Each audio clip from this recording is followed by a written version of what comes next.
안녕하세요. 맘아동 심리연구소에서 그림 읽어드리는 미술치료사 김상경입니다. 제법 날씨가 많이 쌀쌀해졌는데 오늘 만날 아동은요, 가정과 학교와 그 모든 일상의 공간에서 폭력적인 행동이 이미 몸에 배어 있는, 그래서 품행장애가 의심이 되었던 그런 아동이고요. 저하고 만났을 때도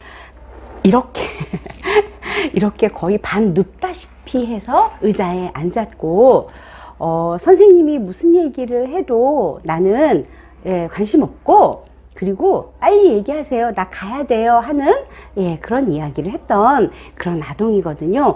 등치도 제법 있었어요. 이렇게 등치가 제법 있는 아동이 폭력적인 행동이 일상화되어 있어서 주위에, 이 아동의 주위에 나름 폭력의 피해자들이 제법 있어요. 그러다 보니까 어쩔 수 없이 이렇게 상담 기간까지 오게 된 그런 사례의 아동인데, 자, 이 아동이 그나마 그림을 그리는데 열의를 가지고 에너지를 있는 대로 사용해서 그림을 그렸어요. 저는 그림을 그려줬다는 그 사실만으로도 너무 고마웠을 정도로 태도가 상당히 불량했었거든요. 자, 그러면 이 친구는 왜 그림을 열심히 그렸을까요? 여러분들하고 한번 살펴보겠습니다. 자, 그림상에 어떤 에너지가 표현이 되어 있습니다. 자, 제가 이걸 어떤 에너지라고 얘기할 수 있을까요? 우선 먼저 좀 독특한 점부터 이야기를 해볼게요. 집이 그려져 있고요. 나무가 집 뒤에 사선으로 가려져서 넘어질 듯 넘어지지 않는 나무가 표현이 되어 있습니다. 그리고 나무 가지는 보이지 않은데 나무의 수간이 제법 뾰족뾰족하게 표현이 되어 있죠. 그리고 이어서 사람은 다리를 벌리고 있고요. 팔도 뻗고 있는데 거의 춤을 추듯이 아니면 날아가듯이 팔을 뻗고 있는 사람이 표현이 되어 있는데 얼굴 표현이 없어요. 그래서 앞모습인지 뒷모습인지 알아볼 수가 없는데 저 친구한테 물어보니까 뒷모습이래요. 자기가 눈, 코, 입 이런 거 그리기 싫어서 그냥 뒷모습 그렸대요. 자, 그러면 이 검은 실루엣만 있는 뒷모습의 저 사람에서 무엇을 해석할 수 있을까요? 활동적이겠다? 뭐 이 정도가 부정적인 평가 없이 해석할 수 있는 내용일 것 같고요. 뒷모습이라는 거, 검은색의 표현이라는 거, 이목구비를 표현하고 싶어 하지 않았다는 거, 뭐 이런 거에서 자기 부정, 자기에 대한 불편한 심리, 뭐 이런 것들이 노골적으로 표현이 되어 있고요. 자, 좀 독특한 그림이 이제 집과 나무예요. 집하고 나무가 결합되어 있는 것처럼 그렸어요.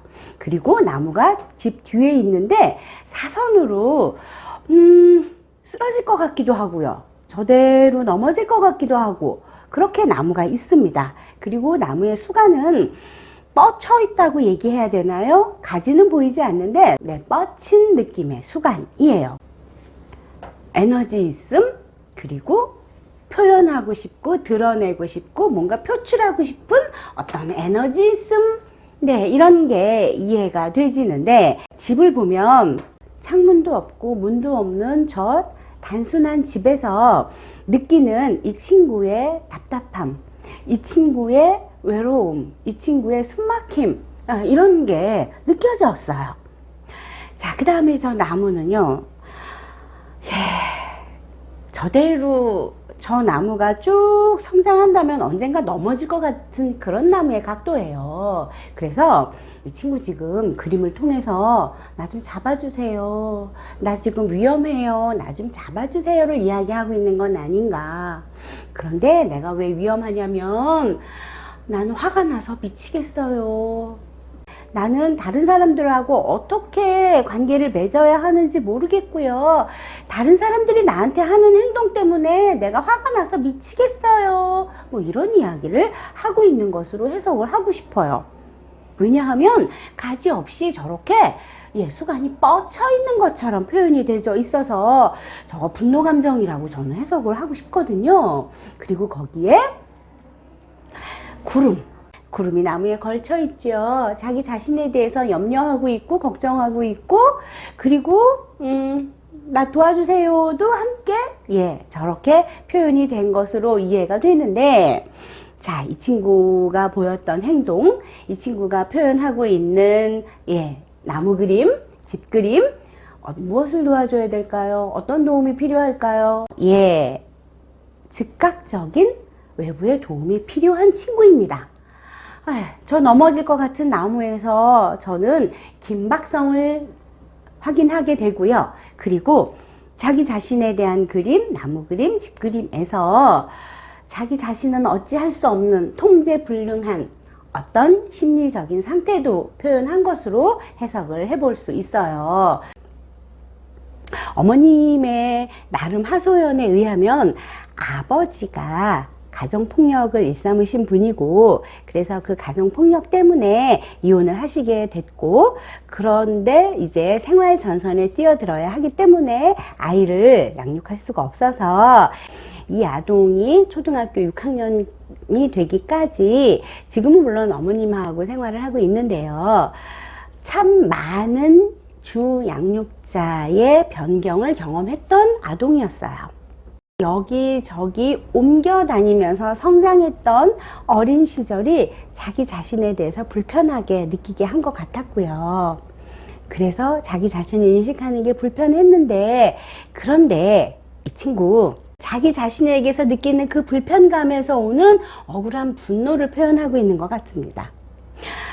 자기 자신에 대해서 왜 나는 누구도 알아주지 않고 누구도 인정해주지 않고 나는 왜 이렇게 눈치를 받으면서 성장을 했나라고 하는 분노 감정이 폭력적인 행동하고 연결이 된 건 아닌가.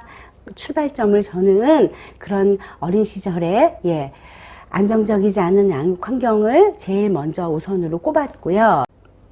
그래서 이 친구에게는 안정적인 상황에서 자기의 분노를 충분히 표출할 수 있고 드러낼 수 있고 다 표현할 수 있는 시간과 공간이 주어지는 게 정답일 것 같아요.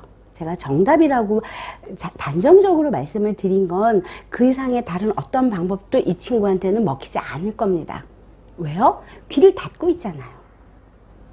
그러면 안 돼라고 하는 타인의, 어른들의, 또래 친구들의 반응에 귀를 닫고 있어요. 그래서 어떤 말도 지금 들어오지 않는 상황이기 때문에 내 안에 있는 걸 다 드러내고 표현할 수 있는 시간과 공간이 주어져야 될 것 같고요.